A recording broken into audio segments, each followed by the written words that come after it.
ಹಸೆಮಣೆ ಏರಿರುವ Bigg Boss Kannada season 11ರ ಸ್ಪರ್ಧಿ ಚೈತ್ರ ಕುಂದಾಪುರ ಬಗ್ಗೆ ಗಂಭೀರ ಆರೋಪಗಳು ಕೇಳಿ ಬರ್ತಾ ಇವೆ. ಸ್ವತಃ ಅವರ ತಂದೆಯೇ ಮಗಳ ಬಗ್ಗೆ ದೂರಿದ್ದಾರೆ. ಚೈತ್ರ ತಂದೆ ಬಾಲಕೃಷ್ಣ ನಾಯ್ಕ್ ಮಾತುಗಳು ಸಂಚಲನ ಸೃಷ್ಟಿಸಿದ್ದು, ಅವರ ಆರೋಪಗಳಿಗೆ ಅವರ ಪತ್ನಿ ರೋಹಿಣಿ ತಿರುಗೇಟು ನೀಡಿದ್ದಾರೆ. ಚೈತ್ರ ಬಗ್ಗೆ ತಂದೆ ಮಾಡಿರುವ ಆರೋಪಗಳೆಲ್ಲ ಸುಳ್ಳು ಎಂದಿದ್ದಾರೆ. ಅಲ್ಲದೆ ಗಂಡನ ಜೊತೆಗೆ ತನ್ನ ಹಿರಿ ಮಗಳ ಬಗ್ಗೆಯೂ ಅವರು ಕಿಡಿಕಾರಿದ್ದಾರೆ. ನನ್ನ ಗಂಡನಿಗೆ ಮಾತನಾಡಲು ಬರುವುದಿಲ್ಲ, ಅವರು ಒಂಥರ ಮಾನಸಿಕ ವ್ಯಕ್ತಿ. ದೊಡ್ಡ ಮಗಳು ಹೇಳಿಕೊಟ್ಟದನ್ನ ಅವರು ಹೇಳ್ತಿದ್ದಾರೆ. ಮನೆಯ ಜವಾಬ್ದಾರಿಯನ್ನ ತೆಗೆದುಕೊಂಡ ವ್ಯಕ್ತಿಯಲ್ಲ ಅವರು. ಕೆಲಸ ಮಾಡ್ತೇನೆ ಎಂದು ಎಲ್ಲೆಲ್ಲಿ ಹೋಗ್ತಾರೆ, ದುಡಿದ ಹಣವನ್ನ ದೊಡ್ಡ ಮಗಳಿಗೆ ಕೊಡ್ತಾರೆ. ನನ್ನ ದೊಡ್ಡ ಮಗಳು ಆಸ್ತಿಗೋಸ್ಕರ ತಂದೆಗೆ ಈ ರೀತಿ ಮಾತನಾಡಲು ಹೇಳಿಕೊಟ್ಟಿದ್ದಾಳೆ. ಆ ಕಾಲದಲ್ಲಿ 1.5-2 ಲಕ್ಷ ರೂಪಾಯಿಯಲ್ಲಿ ಮನೆ ಕಟ್ಟಿದ್ದರು. ಅವರು ಕಟ್ಟಿದ ಮನೆ ಬಿದ್ದು ಹೋಗಿದೆ. ನಾನು ಚೂರುಪಾರು ಹಣ ದೊಡ್ಡ ಮಗಳ ಗಂಡನ ಸೊಸೈಟಿಯಲ್ಲಿಟ್ಟಿದೆ. ಅದನ್ನು ಕೂಡ ನನ್ನ ಗಂಡ ದೊಡ್ಡ ಮಗಳಿಗೆ ಕೊಟ್ಟಿದ್ದಾರೆ.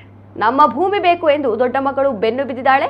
ಅವಳ ಮನೆಗೆ ಸಹಾಯ ಮಾಡಲು ಚೈತ್ರ ಜಾಗ ಬರೆದು ಕೊಟ್ಟಿದ್ದಾಳೆ. 25 ಲಕ್ಷ ಲೋನ್ ನಾವೇ ಮಾಡಿಕೊಟ್ಟಿದ್ದೇವೆ. ಅಪ್ಪನ ಬಳಿ ಸಹಿ ಪಡೆದು ಜಾಗ ಒಳ ಹಾಕುವ ಸಂಚು ಮಾಡಿದ್ದಾಳೆ ಎಂದು ಆರೋಪಿಸಿದ್ದಾರೆ. ಮಗಳಿಗೆ ಅವಳ ಹೆಂಡತಿಗೆ ತಗೊಂಡೋಗಿ ಕೊಟ್ಟ, ನನ್ನ ಗಂಡ ದುಡ್ಡು ತಗೊಂಡೋಗಿ ಅವರಿಗೆ ಕೊಡ್ತಾರೆ. ಮತ್ತೆ ಈಗ ಅದು ಸಾಲದೆ ನಂಗೆ ಮನೆ ಕಟ್ಟಿ ಸಾಲ ನಂಗೆ ಜಾಗ ಬೇಕು, ಮನೆ ಬೇಕಂತೆಲ್ಲ ಹೇಳಿದ್ಲ. ಕಡೆಗೆ ದೊಡ್ಡ ಮಗು ಗಾಯತ್ರಿ ಅಂತ ದೊಡ್ಡವಳು ಚೈತ್ರನ ಅಕ್ಕ, ಅವಳು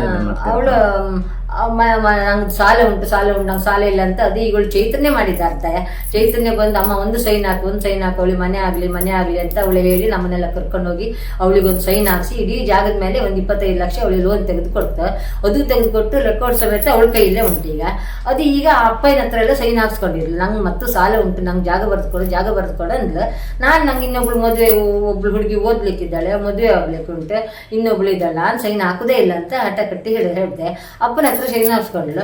ನಾನು ಸೈನ್ ಹಾಕ್ಲಿಲ್ಲ ಅಂತ ನನ್ನ ಮೇಲೆ ಸಿಟ್ಟಿಗೆ ಅಪ್ಪನ ಹಿಡ್ಕೊಂಡು ಅಪ್ಪನದ್ದು ಏನೆಲ್ಲ ಹೇಳ್ಕೊಟ್ಟು ಹೀಗೆಲ್ಲ ಹೇಳ್ತಿದ್ದಾಳೆ. ಈಗ ಮತ್ತೆಂತದಲ್ಲ, ಅವಳಿಗೆ ಈಗ ದುಡಿಮೆ ಮಾಡ್ತಾಳೆ, ಹೊಲಿತಾಳೆ, ಟ್ಯೂಷನ್ ಕೊಡ್ತಾಳೆ, ಶಾಲೆ ಟೀಚಿಂಗ್ ಮಾಡ್ತಾಳೆ, ಎಲ್ಲ ಮಾಡ್ತಾಳೆ. ಆದ್ರೆ ಅಪ್ಪನಿಗೆ ಅಲ್ಲಿ ಇಟ್ಕೊಂಡು ಅಪ್ಪನಿಗೆ ಹೇಳ್ಕೊಟ್ಟು ಏನೆಲ್ಲ ಹೇಳ್ಕೊಂಡು ಅಮ್ಮ ಸೈನ್ ಹಾಕೋದಿಲ್ಲ, ಅಮ್ಮ ಮೋಸ ಮಾಡಿದ್ಲ ಅಂತ ಇಡೀ ದೇವರ ಹತ್ರ ಎಲ್ಲ ಕೋಲಗಿಲೆಲ್ಲ ಇದ್ದಲ್ಲಿ ಹೋಗಿ ಅಲ್ಲಿ ಕೇಳೋದಂತೆ, ಇಲ್ಲಿ ಬಂದು ಇಲ್ಲಿ ಕೇಳೋದಂತೆ ಹೇಳೋದಂತೆ ಎಲ್ಲ ಮಾಡ್ತಿದ್ದಾಳೆ. ಅವಳಿಂದ, ನನ್ನ ಮಗಳಿಂದನೇ ಆಗೋದಿಲ್ಲ. ಮದುವೆಗೆ ಅಪ್ಪನಂತ ತಡೆದದ್ದೇ ಅವಳು, ಅಪ್ಪನನ್ನ ಕರೆದಿದ್ದ ಅವಳೆ. ಅಪ್ಪನ ಮದುವೆ ಬರ್ದಿದ್ದಾಗ ತಡೆದಿದ್ದೆ ಅವಳೆ.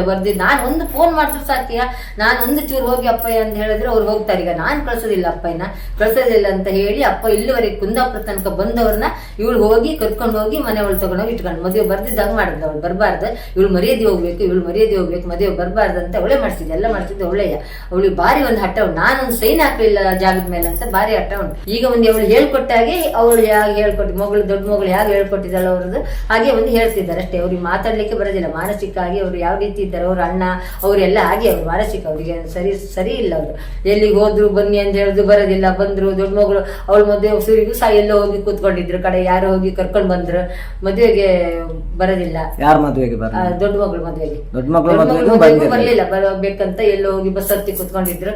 ಕಡೆಗೆ ಅಲ್ಲಿ ಗ್ಯಾರೇಜ್ ಹುಡುಗ ಹೋಗಿ ಎಲ್ಲೋ ಯಾರು ನೋಡಿ ಅಂತ ಹೋಗಿ ಕರ್ಕೊಂಡ್ ಬಂದ್ರು. ಅಷ್ಟೊತ್ತಿಗೆ ಯಾವ ವಿಷಯದಲ್ಲೂ ಅವ್ರ ತಲೆ ಕೊಡೋ ಮನುಷ್ಯ ಅಲ್ಲ. ಒಂದು ಮಾನಸಿಕ, ಅವ್ರು ಯಾವ ವಿಷಯದಲ್ಲಿ ಯಾಕೆ ಹೋಗೋದಿಲ್ಲ.